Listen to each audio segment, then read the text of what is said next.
Bismillahirrahmanirrahim. Kita harus tahu saudaraku, dan kita harus yakini, karena ini rukun iman kita, akan ada namanya hari pembalasan. Ada hari di mana kiamat terjadi, artinya habis semuanya. Semua yang kita lihat dan kita tidak lihat di langit, di bumi, di kedalaman lautan, semuanya akan habis. Ada saatnya di mana ajalnya datang, semuanya akan hancur dan terjadilah kiamat.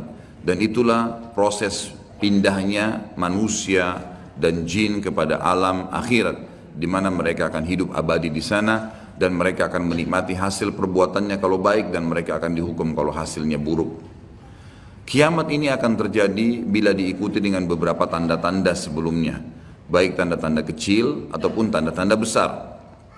Dan pada saat kiamat terjadi nanti dimulai dengan sangkakala sekali, kemudian hancurlah semua di alam semesta ini, kemudian datang sangkakala yang kedua, dan akhirnya dibangkitkanlah seluruh makhluk, kemudian dihisaplah mereka, lalu terjadilah mahsyar, kehidupan yang akan kita laluin.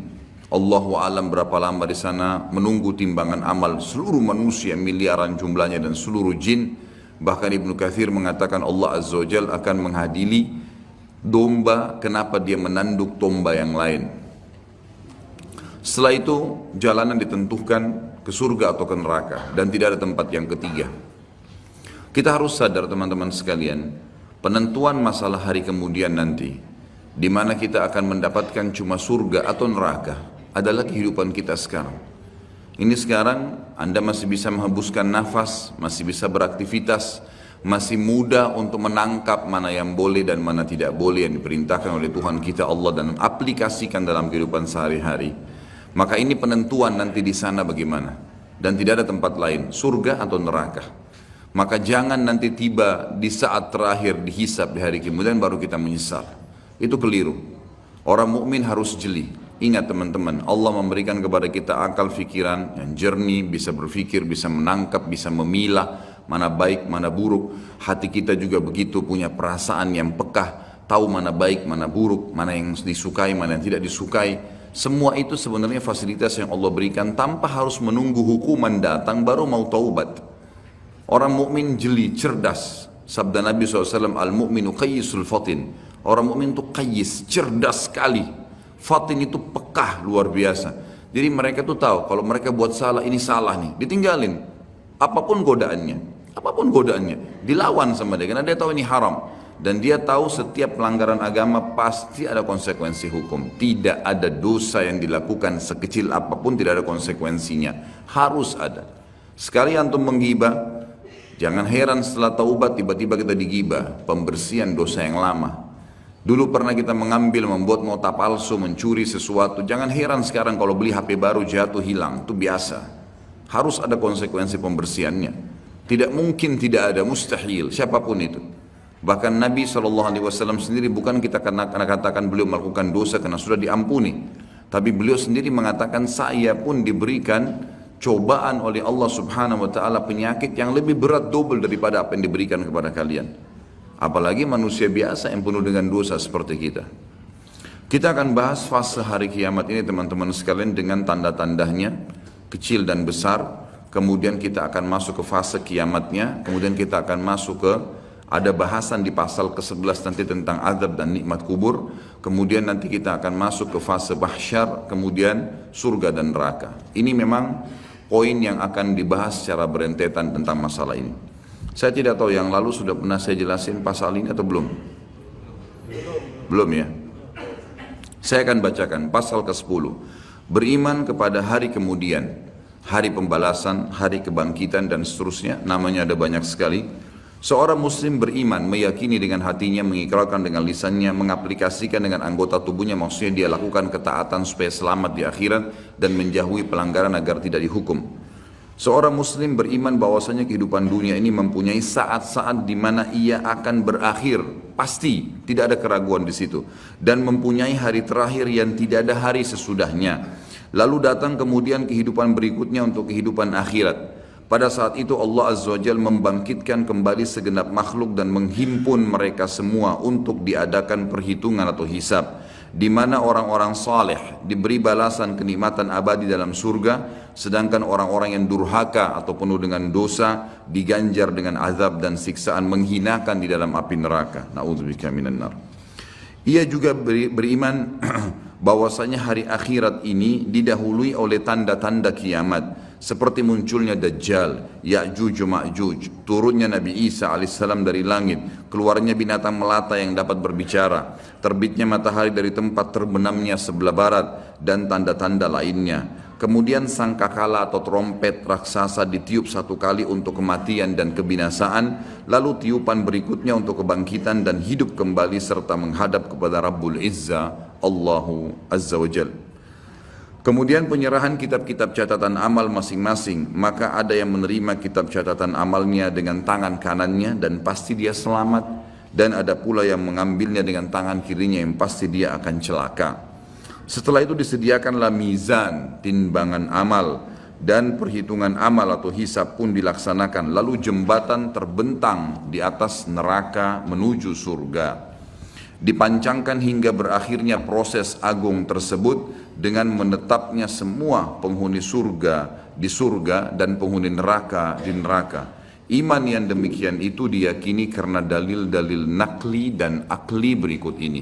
Jadi ini bukan, sekali lagi saya sering ucapkan di majelis ini teman-teman dan di majelis ilmu saya yang lainnya, antum hadir di sini, anda hadir di sini ini, saya bukan datang ceramah sejam 2 jam untuk berdongeng, untuk menyampaikan sebuah kisah yang dikarang-karang. Ini ilmu, wahyu, sesuatu yang pasti terjadi, tidak ada keraguan di dalamnya.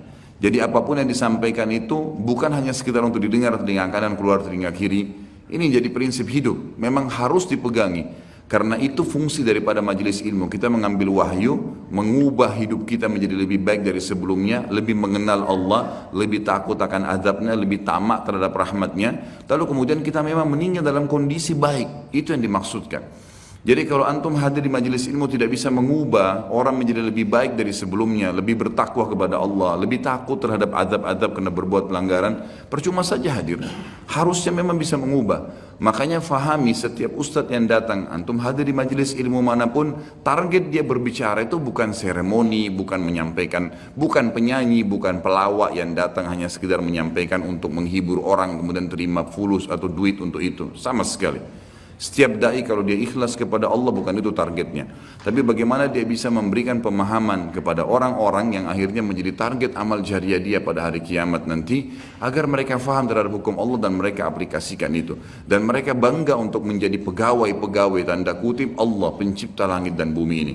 Saya dan teman-teman dai pasti sangat senang untuk bisa menjadi dai seperti ini karena kita menjadi pegawainya Allah, menyampaikan apa yang Allah inginkan dan Allah akan berikan balasan.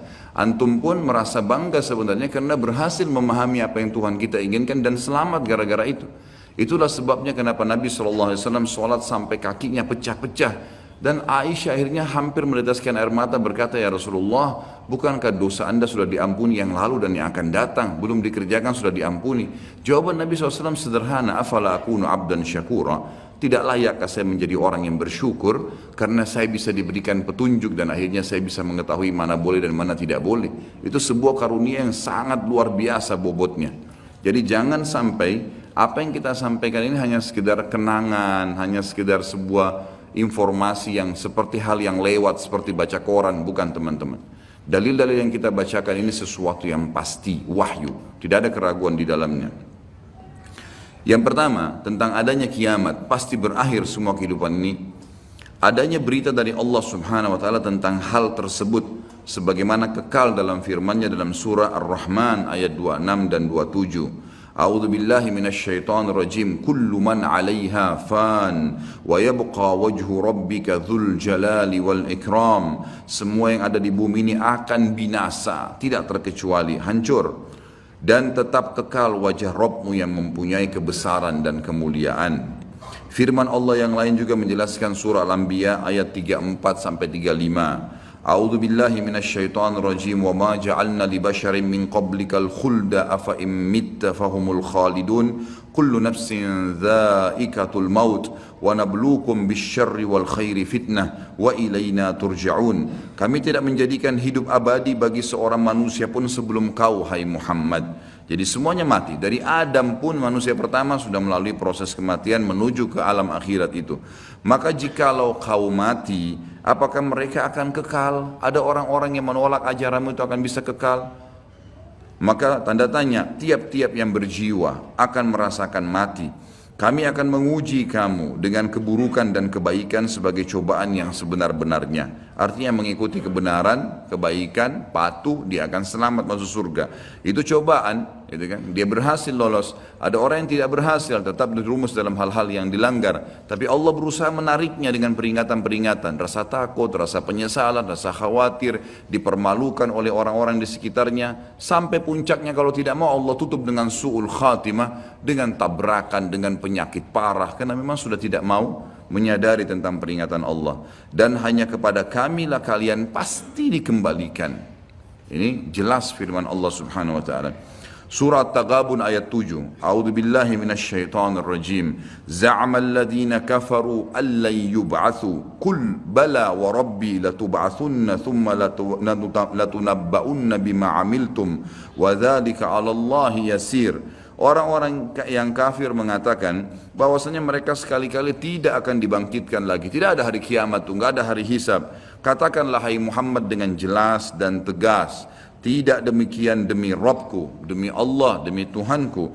Benar-benar kalian akan dibangkitkan, kemudian akan diberitakan kepada kalian apa yang telah kalian kerjakan. Yang demikian itu adalah mudah bagi Allah. Surah Al-Mutaffifin ayat 4 dan ayat 6. Bertubi-tubi ayat Al-Quran menceritakan kepada kita. A'udzu billahi minasyaitonir rajim. Ala yadhunnu ulaika annahum mab'utsun liyaumin 'azim yauma yaqumun nasu lirabbil alamin. Tidakkah orang-orang itu yakin bahwasanya sungguhnya mereka akan dibangkitkan pada suatu hari yang besar, berat hari itu. Beratnya luar biasa karena penentuannya surga atau neraka, enggak ada opsi, enggak ada tengah-tengah. Harus di sini nikmat abadi atau di sini azab yang menyakitkan dan menyedihkan.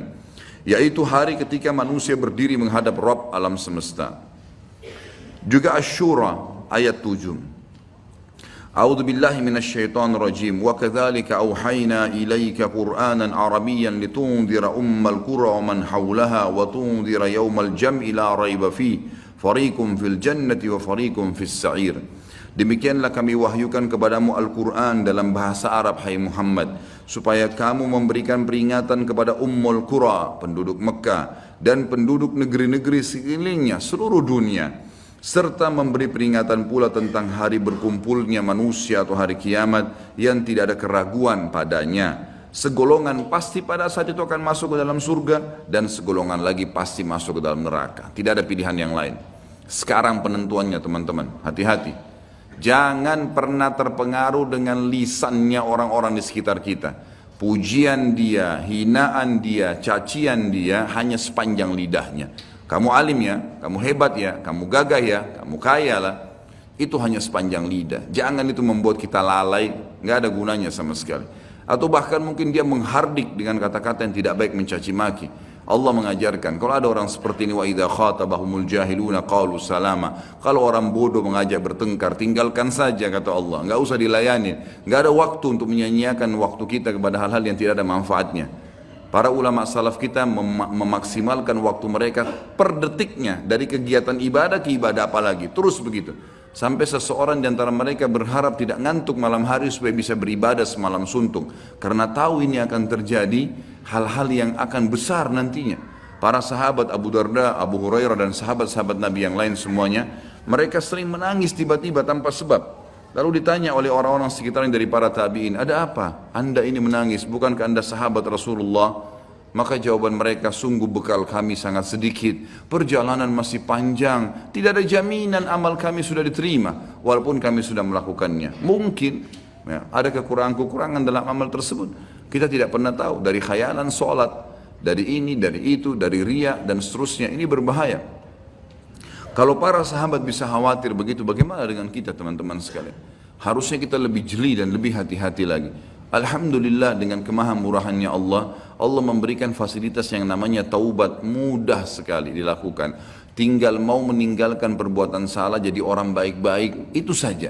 Patuhi jalannya Allah, maka Allah masih bisa mengampuni itu kesalahan-kesalahan. Walaupun apa yang sudah kita sia-siakan sudah rugi sendiri. Artinya kalau pernah kita selama 10 tahun lalai terus berbuat dosa, dan dalam 10 tahun itu ada orang lain yang sudah berbuat amal ibadah, sudah puasa Senin Kamis, sudah puasa, sudah hadir majelis ilmu, sudah sholat 5 waktu di masjid, sementara kita lalai, maka tentu berbeda antara kita dengan dia. Itu secara akal sehat pastinya. Jadi jangan sampai kita menganggap semua orang sama tingkatannya, tidak. Tapi bukan mustahil dengan amal-amal yang tersisa setelah kita taubat akan meninggikan derajat kita, bukan mustahil. Merengek, memohon, tamak terhadap rahmat Allah diperintahkan, dianjurkan. Dalam surah Zalzalah yang sangat masyhur, ayat 1 sampai ayat 8, satu surah lengkap, Allah Subhanahu wa taala menyebutkan, A'udzu billahi minasyaitonir rajim, idza zulzilatil ardu zilzalaha wa akhrajatil ardu athqalaha wa qala al insanu ma laha yawma idzin tuhadditsu akhbaraha bi anna rabbaka awha laha yawma idzin yasdurun nasu ashtatan liyaraw a'malahum faman ya'mal mithqala dharratin khairan yarah wa man ya'mal mithqala dharratin syarran yarah. Apabila bumi digoncangkan dengan goncangannya yang dahsyat dan bumi telah mengeluarkan beban-beban berat yang dikandungnya, semuanya yang ada kuat, tambang-tambang segala suatu batu-batu yang kuat di bawah tanah semua terbongkar pada hari itu. Dan manusia bertanya, mengapa bumi jadi begini? Pada hari itu bumi menceritakan beritanya, karena sungguhnya Rabbmu telah memerintahkan yang demikian kepadanya. Pada hari itulah manusia keluar dari kuburnya dalam keadaan yang bermacam-macam, supaya diperlihatkan kepada mereka balasan pekerjaan mereka. Barang siapa yang mengerjakan kebaikan walaupun seberat zarrah, biji sawi, niscaya dia akan melihat balasannya. Dan barang siapa yang mengerjakan kejahatan walaupun seberat biji zarrah, biji sawi, niscaya dia akan melihat balasannya pula. Surah Al-An'am 158.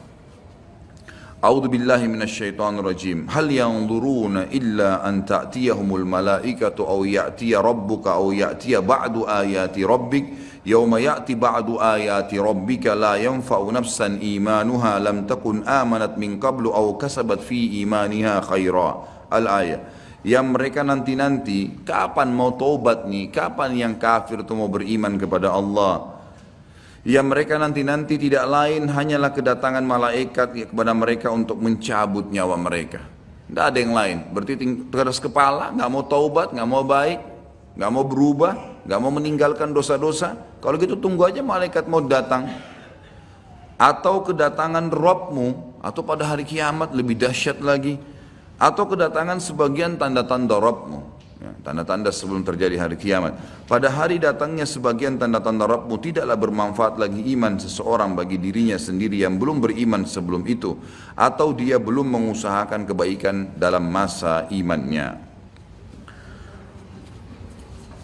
Ada beberapa ayat di sini akan disebutkan berhubungan dengan masalah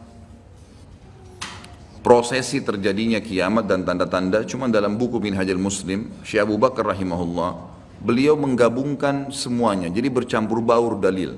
Makanya saya akan bacakan dulu semua dalilnya, dan nanti kita akan coba susun prosesi kejadian kiamat itu sendiri. Sekarang ayat yang dibacakan adalah ayat yang berhubungan tentang masalah salah satu tanda-tanda hari kiamat besar. Jadi ada 11 tanda-tanda kiamat besar yang disepakati oleh para ulama. Salah satunya adalah ini. Surah Al-An'am ayat 82. A'udzu billahi minasyaitonir rajim. Wa idza waqa'al qawlu 'alaihim akhrajna lahum dabbatan minal ardi tukallimuhum anna an-nasa kanu biayatina la yuqinun.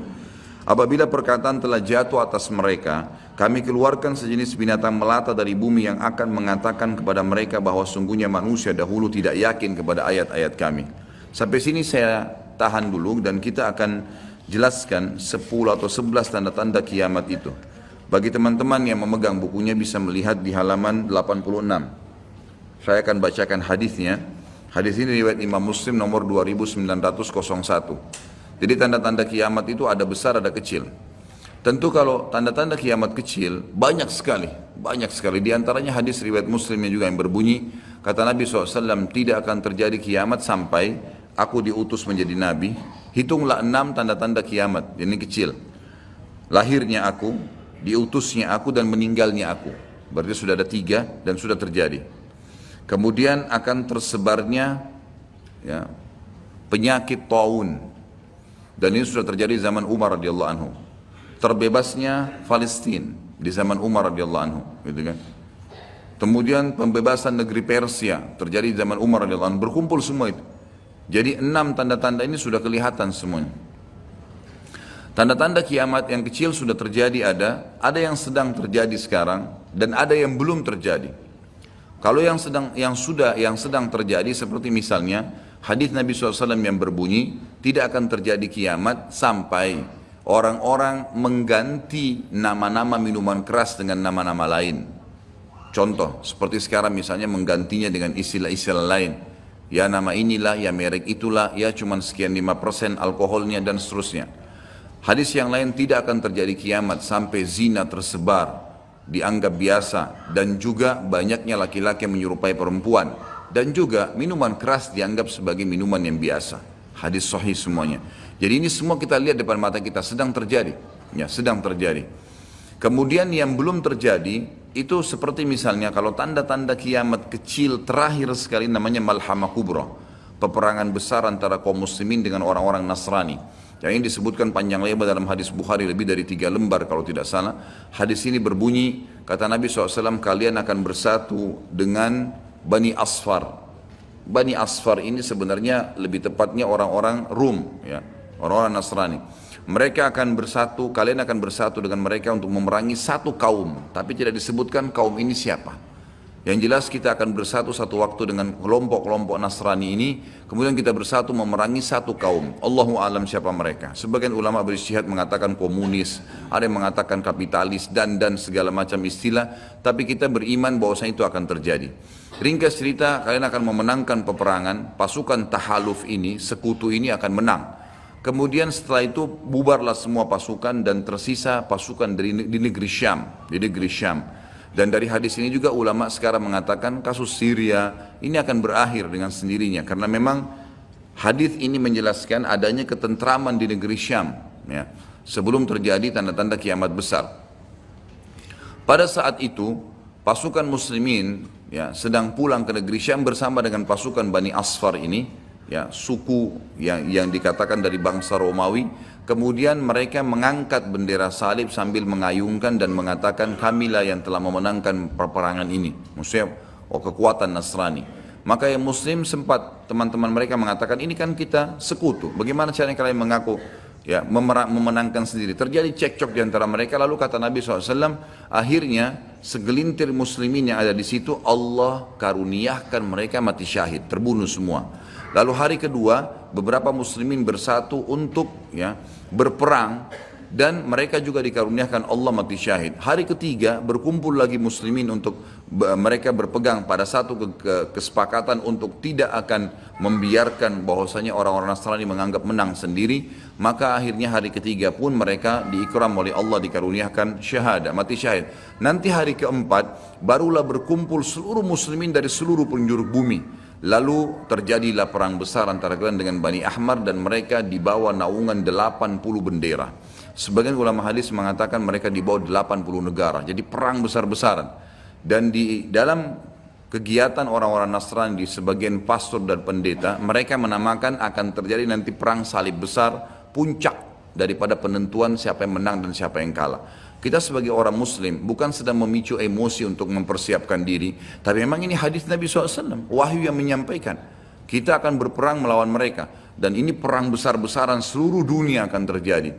Maka kalian pun akan berperang, tapi tidak disebutkan waktunya berapa lama, sampai pasukan kalian menembus wilayah Rum dan kalian berhasil menjebolkan temboknya dengan takbir dan tasbih, berzikir. Dan tembok ini sebagian ulama mengatakan adalah Vatikan, karena memang satu-satunya markas orang-orang Nasrani yang menggunakan pintu gerbang, kalau dibuka dianggap ada sebuah keputusan penting, kalau ditutup berarti sudah segala macam ya yang mereka kultuskan sekarang. Temboknya itu akan rubuh dengan takbirnya muslimin. Sebagian ulama hadis mengatakan karena banyaknya jumlah pasukan sampai akhirnya suara mereka begitu bergemuruh dan akhirnya meruntuhkan tembok itu. Allahu a'lam, itu makna hadis.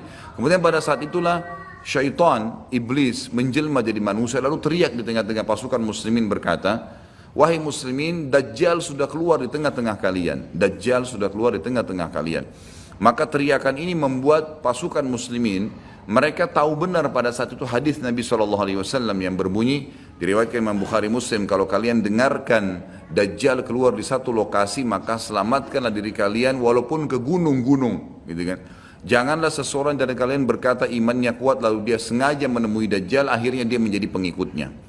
Jadi para mujahidin tahu masalah itu. Mereka bukan tidak berani, tapi mereka mengikuti sabda Nabi SAW. Maka mereka pun akhirnya pada klub pulang masing-masing. Kata Nabi SAW, mereka pun bubar ke wilayah masing-masing. Pada saat mereka tiba di wilayahnya, ternyata Dajjal tidak ada. Itu berita dusta. Dan pada saat itulah Dajjal keluar. Pada saat itulah Dajjal keluar. Dan Dajjal adalah tanda-tanda kiamat besar yang pertama. Tanda-tanda kiamat besar yang pertama. Jadi ini akan terjadi. Ini sekaligus saya menitik beratkan, ya, tidak bolehnya sembarangan orang ngomong. Sekarang soalnya ada beberapa orang, semoga Allah berikan hidayah, menentukan tahun ya akan terjadi kiamat. Bagaimana caranya menentukan tahun? Ini tanda-tanda depan mata kita masih ada yang belum terjadi. Dan ini peperangan besar seluruh dunia, ini nggak main-main, ini bukan perang 1-2 hari. Ini peperangan yang besar sekali, gitu kan? Jadi Allahu alam kita masih menemukan atau tidak, tapi yang jelas menurut tanda-tanda sekarang kita masih ada di fase-fase tanda-tanda kiamat kecil yang sedang terjadi, tapi kita menyampaikannya, gitu kan? Yang jelas ini sesuatu yang masih Allahu alam berapa lama, tapi dari hitungan tahun tidak mungkin 20-30 tahun. Bukankah banyak orang menebak-nebak tahun 2000 sekian akan kiamat, 2000 sekian akan kiamat? Ini semua dari mana? Kita punya kiai dan guru kita Nabi Muhammad SAW menyampaikan kepada kita tanda-tandanya ada sebelum terjadi kiamat. Tanda-tanda itu tidak akan terjadi kiamat.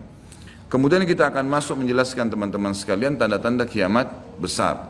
Ada 11 yang disepakati tanda-tanda kiamat besar, sebagaimana disebutkan di dalam hadis riwayat Imam Muslim.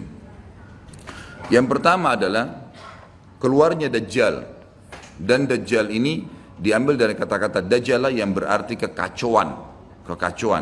Dan ini digunakan untuk nama seseorang yang memang akan dikeluarkan oleh Allah Azza wa Jal sebagai fitnah bagi kaum muslimin. Makanya kita dalam tahiyat membaca wa'udzubika min fitnatil masiihid dajjal, dan jauhkanlah kami dari fitnahnya Masih Dajjal. Nanti akan saya paparkan panjang lebar. Yang kedua adalah sementara Dajjal membuat kerusakan di muka bumi, maka akan keluar Mahdi. Yang kata Nabi SAW, akan keluar seseorang yang sama namaku, Muhammad bin Abdullah, akan sama paras wajah dan poster tubuhku, sama persis dengan Nabi SAW, alisnya, matanya, kulitnya, dan dari keturunanku, dari kota Madinah. Jadi kan sebagian ulama hadis mengatakan ini kemungkinan dari turunan Hasan radhiyallahu anhu, karena memang sekarang yang banyak di Madinah itu turunan Hasan radhiyallahu anhu. Maka dia akan keluar dan Allah mengubahnya dalam sehari semalam. Kemudian dia keluar dari Madinah ke Mekah lalu dibayat dengan 300 orang, lalu kemudian mereka membentuk pasukan untuk mengejar Dajjal. Kemudian yang ketiga, pada saat itu nanti akan saya jelaskan panjang lebar, ini garis umumnya dulu.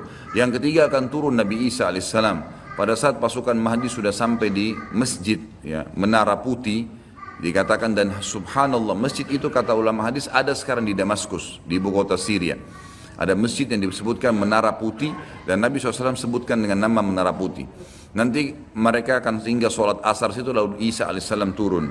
Kemudian setelah itu, setelah Isa alaihissalam ya, datang turun kemudian memerangi Dajjal, datang tanda-tanda hari kiamat. Yang keempat adalah Ya'juj wa Ma'juj, dua suku yang dari anak Adam diciptakan oleh Allah Subhanahu wa taala, tapi mereka berbeda dengan kita.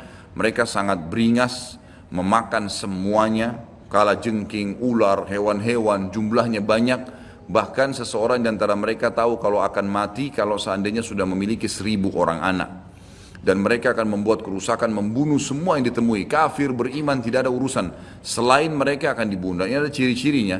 Ya, ada ciri-ciri yang akan saya sebutkan nanti. Ringkas cerita, mereka akan buat kerusakan dan Allahu a'lam berapa lama di situ. Isa alaihissalam dan kaum mukminin akan sembunyi di gunung-gunung dan mereka akan mati bukan dengan peperangan dengan kaum mukminin tapi dengan doa Isa alaihissalam yang berdoa lalu Allah matikan mereka dengan satu kali mati. Maka semua miliaran orang yang Ya'juj ini mati tiba-tiba. Kemudian Isa alaihissalam pun berdoa kepada Allah agar dihilangkan jenazah mereka karena seluruh bumi ini dipenuhi dengan jenazah mereka. Sampai disebutkan dalam hadis mereka akan turun di sebuah sungai Tibriyah di wilayah Syam. Mereka minum sungai tersebut, orang terakhir mereka datang sudah nggak temukan lagi ada airnya, saking banyaknya jumlahnya. Dan saya pernah tanyakan ke dosen saya sendiri waktu tingkat 3 kuliah bicara masalah Ya'juj Ma'juj ini, saya bilang, Syekh, apakah ada orang dari kita yang ikut dengan pasukan mereka? Maka syekhnya mengatakan sama sekali tidak ada. Karena kita beranjak daripada hadis Nabi SAW, seseorang yang antara mereka tahu dia akan mati kalau sudah punya 1000 orang anak. Dan mereka akan membunuh semua selain mereka. Jadi ada ciri khasnya sendiri. Kemudian setelah mereka mati pun, Isa alaihissalam berdoa, lalu Allah SWT datangkan burung-burung yang besar dari arah barat, yang mencengkram mereka satu-satu, lalu dibuang ke lautan ke arah timur. Kemudian Allah turunkan hujan yang membersihkan kotoran-kotoran mereka. Jadi sudah ada tanda-tanda kiamat pertama Dajjal, nanti akan saya ceritakan ceritanya. Kemudian ada Mahdi keluar dari Madinah, kemudian turunnya Isa alaihissalam, kemudian Ya'juj Ma'juj. Setelah berjalannya waktu, maka akan terjadi orang-orang kufur kembali kepada risalah langit.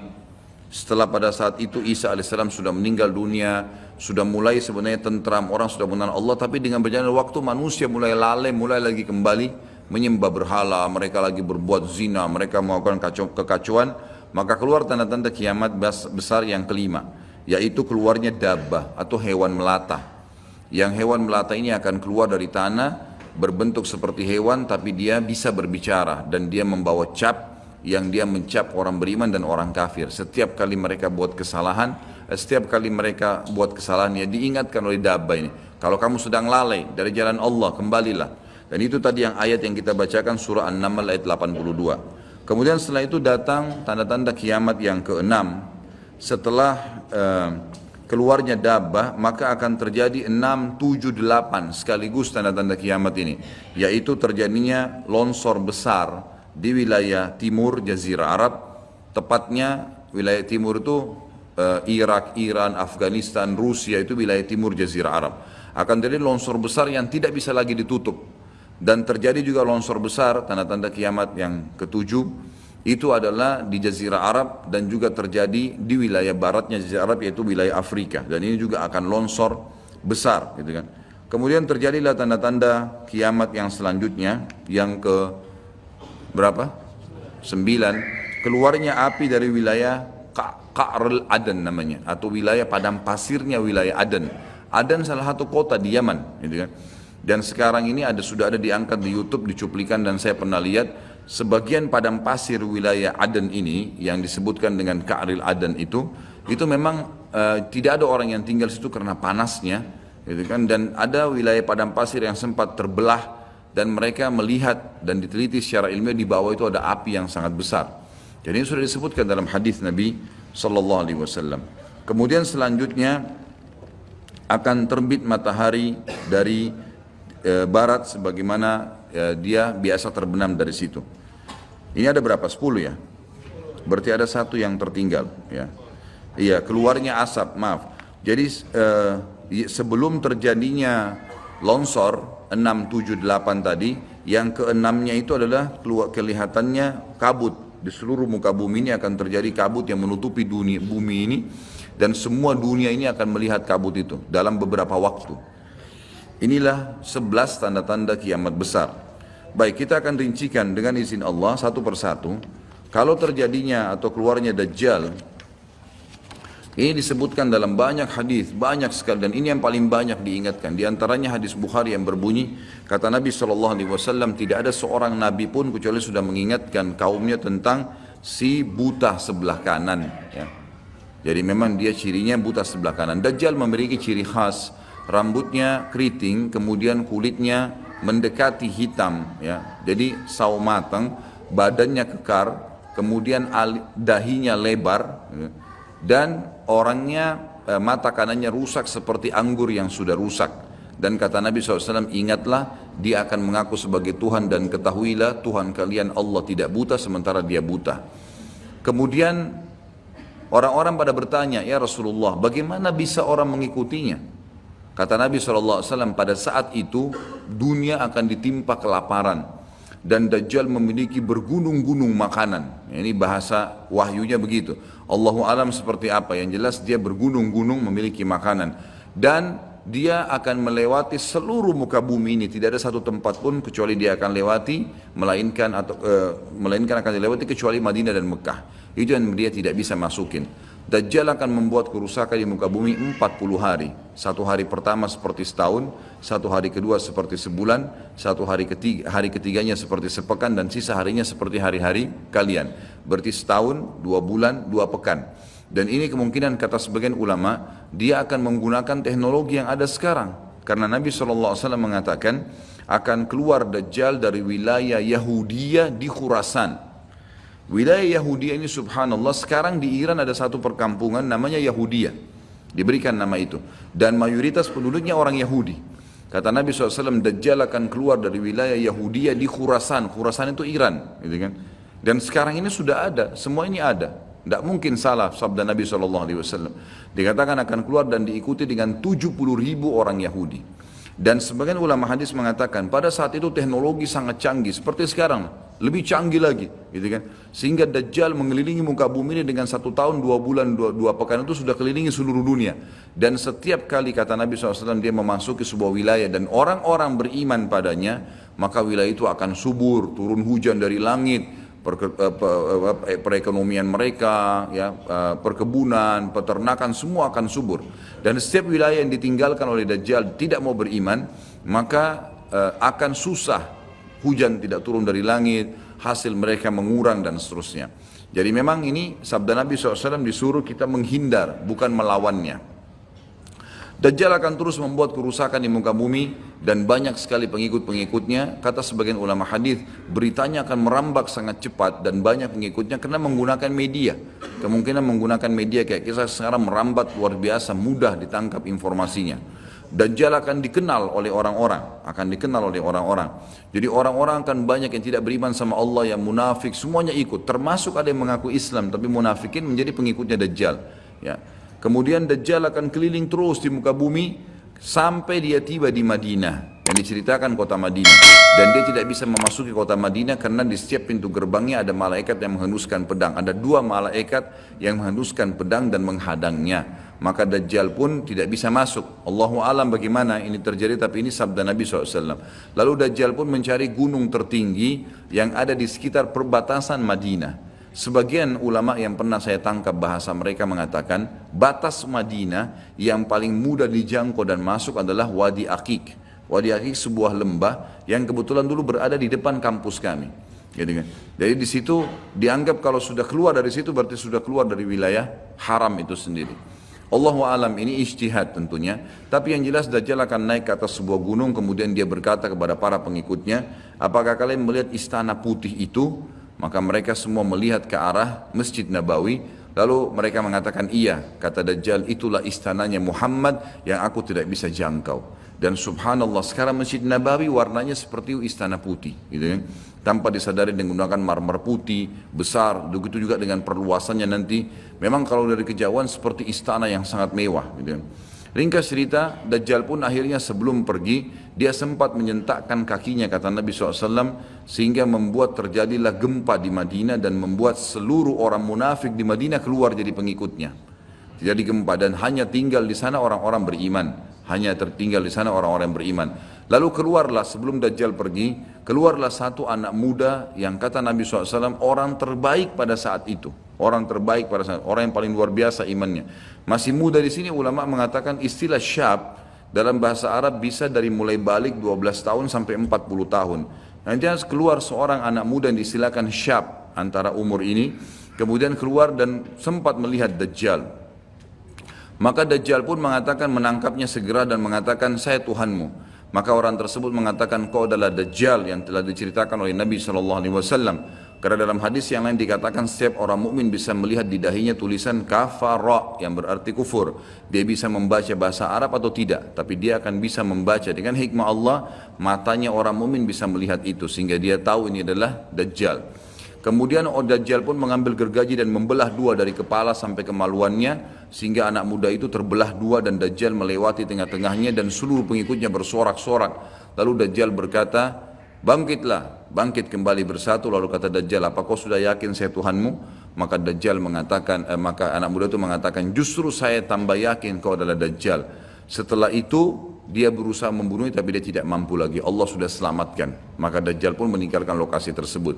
Lalu puncaknya Dajjal menuju ke Palestina. Dan dia akan bermarkas di sebuah tempat namanya Babulut. Babulut dalam hadis. Subhanallah, sekarang ini sudah ada kota di Israel yang mereka rebut wilayah Palestina, sebuah seperti kecamatan, ya, kalau yang saya tangkap, saya pernah ada cuplikannya, itu ternyata diberikan nama Babulut oleh orang Yahudi. Dan ini disebutkan dalam hadis dengan lafaz itu Babulut, ya, Bablut, gitu kan. Ini subhanallah saya lihat cuplikannya Babulut, gitu. Ini luar biasa nih, seperti sabda Nabi SAW. Dan sekarang mereka lagi fokus membangun, menjadikan wilayah itu wilayah yang paling mewah di Israel. Subhanallah, gitu kan. Dajjal akan menuju ke sana dan sementara dia menuju ke sana, setiap wilayah yang dia lewatin, salah satunya disebutkan dalam hadis Bukhari adalah dia akan melewatin satu wilayah yang sangat banyak masyarakatnya. Ya Allahu alam ini di mana? Apakah di wilayah Cina? Apakah di pokoknya masyarakat komunitasnya paling besar. Kita tahu sekarang Cina sama India ini tempat yang sangat luas, gitu. Banyak masyarakatnya, dia akan melewati wilayah yang banyak masyarakatnya, lalu kemudian dia berkata kepada pemimpinnya, Allahu alam, ini presiden kah, raja kah, kepala suku kah, dia akan berkata bahwasanya saya Tuhanmu. Maka orang itu mengatakan, apa buktinya kau Tuhan saya? Dia bilang, bagaimana kalau saya hidupkan kedua orang tuamu? Apa kau akan percaya saya Tuhanmu? Maka orang itu berkata, tentu saja. Ada Dajjal, tunjukkan kuburannya, ditunjuk kuburannya, lalu Dajjal mengatakan, keluarlah. Maka keluarlah orang tuanya dan berkata ibu ayahnya, ikutlah pada orang ini karena ikutlah pada ini karena dia adalah Tuhanmu. Maka akhirnya kepala suku atau kepala negara itu pun menyatakan ikut dan seluruh masyarakatnya ikut. Jadi luar biasa, miliaran orang jadi pengikut Dajjal pada saat itu. Maka Nabi SAW sudah membongkar buat kita itu. Berkata apa? Itulah dua syaitan yang menjelma untuk menipu manusia, dan itu puncak terakhir sekali sebelum Dajjal menuju ke Israel. Lalu kemudian dia menuju ke Palestina, tapi disebutkan Israel, dikatakan Palestina dalam hadis. Lalu menuju ke sebuah wilayah yang namanya Babulut tadi. Lalu Dajjal berpesta pora di sana dengan pengikut-pengikutnya, mentuhankan dia berikan makanan, kaya raya, segala macam dia bisa lakukan, fitnah, gitu kan. Akhirnya keluarlah. Pada saat sementara dia berjalan ke Babulut dan tiba di Babulut, keluarlah di Madinah Mahdi. Dan Mahdi ini adalah keturunan Nabi SAW tadi saya bilang, keluar dari Madinah. Kemudian Allah memperbaiki dia dalam sehari semalam. Kata sebagian ulama hadis, Allah berikan petunjuk sehingga dia menjadi baik langsung, gitu kan. Tadinya dia faham agama tapi belum diaplikasikan, sekarang dia langsung Allah SWT ubah menjadi orang yang saleh dalam sehari semalam. Lalu kemudian dia jalan, ada banyak riwayat yang menyebutkan ciri-cirinya. Di telapak tangannya ada seperti bekas, ya, tanda lahir. Tapi yang jelas yang paling mendasar mirip dengan Nabi SAW, alisnya seperti busur panah, kulitnya putih, orangnya tinggi besar, kekar, gitu kan. Dan tadi turunan Nabi SAW namanya Muhammad bin Abdullah. Maka dia pun akhirnya didatangi oleh orang-orang yang pada saat itu sudah tahu tentang keluarnya Dajjal, sudah informasi menyebar. Maka mereka juga sudah tahu ada orang yang akan membentuk pasukan dari Madinah namanya Muhammad bin Abdullah. Lalu mereka carilah keturunan Nabi SAW itu, lalu ditemukan. Lalu mereka mengatakan, engkau lah yang telah ditunjuk oleh Nabi SAW. Maka keluarlah memimpin kami untuk memerangi Dajjal. Dia pun awalnya menolak sampai dia pergi ke Mekah, kata Nabi SAW, lalu diikuti oleh 300 orang masyarakat membaiatnya. Lalu terbentuklah pasukan muslimin yang tidak tahu Allahu alam berapa jumlahnya pada saat itu. Lalu mereka menuju ke Palestina, melewati negeri Palestina, melewati negeri Syria, dan akhirnya mampir di Masjid Darul Baidha tadi, menara putih yang tujuannya untuk mengerjakan sholat asar. Dan pada saat itu terjadilah tanda-tanda kiamat besar ketiga. Isa alaihissalam akan turun. Kata Nabi SAW, Isa alaihissalam akan turun, rambutnya basah, meneteskan air, dan memegang dua sayapnya malaikat. Sebagian ulama hadis mengatakan pada saat itu kaum mukminin akan melihat malaikat yang membawa Isa alaihissalam. Kemudian dia turun dan dia masuk. Kemudian kata Nabi SAW, Mahdi adalah satu-satunya orang, ya, salah satu orang yang Nabi sholat jadi makmum di belakangnya. Karena waktu turun Nabi Isa, orang sudah tahu semua ini akan turun. Lagi berkumpul gini mau sholat, pas mau iqamah sholat, Isa alaihissalam turun. Dan orang-orang sudah mengatakan Isa sudah datang. Jadi informasi pasti, bukan lagi yang diragukan. Bukan masih nebak ini Isa atau bukan, mereka sudah tahu. Turunnya kelihatan dan mereka masuklah. Lalu kemudian Mahdi mengatakan silakan memimpin, hai Nabiullah. Kata Nabi Allah, imam dari diri kalian, dari kalian sendiri, dari kaum muslimin. Maka akhirnya dia pun menjadi imam. Kemudian terbentuklah pasukan tersebut, tiba di Babulut. Saya tutup dengan kisah Babulut ini. Pada saat tiba di Babulut, ya, tiba di Palestina, maka Dajjal tidak tahu yang datang ini siapa. Disebarkan berita oleh pengikutnya mengatakan, hai Dajjal, sudah datang pasukan yang ingin memerangi kita. Lalu Dajjal mengatakan, siapa yang berani mengalahkan saya? Siapa yang bisa? Bukakan pintu gerbang, kita tantang. Dia nggak tahu kalau Isa alaihissalam yang datang. Kemudian pada saat dibukakan, Dajjal dengan sombongnya, dia tahu dia tidak mati. Gitu kan, punya kekuatan super yang luar biasa. Begitu dibuka pintu gerbang, dia sengaja nunggu di pintu gerbang untuk menunjukkan, mendemonstrasikan kemampuannya di depan para pengikutnya. Ternyata waktu dibuka pintu gerbang, Isa alaihissalam di depan pasukan muslimin. Dan akhirnya begitu melihat Isa, dia coba melarikan diri dan badannya meleleh seperti melelehnya lilin, gitu kan. Jalan terus meleleh sampai akhirnya Isa alaihissalam mengejarnya sambil mengatakan, wahai musuh Allah, sudah saatnya kau mati. Diletakkan di tanah, ditekan oleh Isa alaihissalam, lalu kemudian ditombak di antara dua matanya dengan tombak emas, yang akhirnya membuat Dajjal mati. Pada saat itu pun Yahudi mengetahui masalah itu, sehingga mereka menyebar. Ya, mereka menyebar dan Isa alaihissalam sudah tahu instruksi dari Allah untuk membunuh semua pengikut Dajjal. Maka semua pun pengikut Dajjal dari Yahudi ini menyebar di bawah pohon, di atas batu, dan semuanya akan berbicara mengatakan, hai muslim ini Yahudi, bunuhlah dia. Maka semuanya pun dibunuh oleh kaum muslimin kecuali satu pohon garkat. Pohon garkat ini pohon yang punya duri dan buahnya pahit. Dulu di kuburan Baqi cukup banyak, ya. Sekarang subhanallah di Israel paling banyak ditanam pohon garkat karena mereka tahu bahwasanya itu tidak akan berbicara untuk menunjukkan siapa mereka. Jadi kebodohan orang Yahudi tahu kebenaran ini tapi mereka tidak beriman. Makanya wajar Ibnu Abbas berkata dalam nama ghairil maghdubi alaihim, bukan orang yang durmuka adalah orang-orang Yahudi karena kebodohannya. Maka pada saat itu pun dibunuhlah semuanya. Dan termasuk kata ulama hadis sebenarnya yang sembunyi di sekitar pohon garkat. Garkat ini tidak bicara, hai muslim ini Yahudi. Tapi orang Islam pada saat itu kata ulama hadis mengetahui kalau ini pohon garkat. Jadi memang sudah punya gambaran. Sehingga walaupun sembunyi di pohon garkat tetap akan dibunuh oleh kaum muslimin. Karena orang-orang Yahudi tidak mengikrarkan syahadat. Mereka walaupun sudah tahu kebenaran, mereka memang tidak mau syahadat. Makanya Nabi SAW mengatakan, jangankan Isa AS, Nabi Muhammad SAW saja di zamannya, kata beliau kalau ada 12 orang dari Yahudi yang mengucapkan syahadat, beriman pada saya, maka seluruh Yahudi akan beriman. Saking sulitnya, 12 orang saya sudah cukup. Tapi pada saat itu pun sama, walaupun dibunuh mereka tidak mau beriman kepada Allah SWT. Ini juga terjadi pada saat terjadi pembunuhan suku Quraidah. Jadi pada saat itu Nabi SAW mengepung mereka, diberikan kesempatan untuk taubat. Mereka tidak mau, akhirnya mereka menganggap kalau dibunuh oleh Nabi SAW, dibunuh oleh kaum muslimin, mereka akan menuju ke surga, gitu kan. Jadi mereka pasrah dengan dibunuh, mereka anggap itu akan menuju ke surga. Dan ini kebodohan, ya, ini kebutuhan.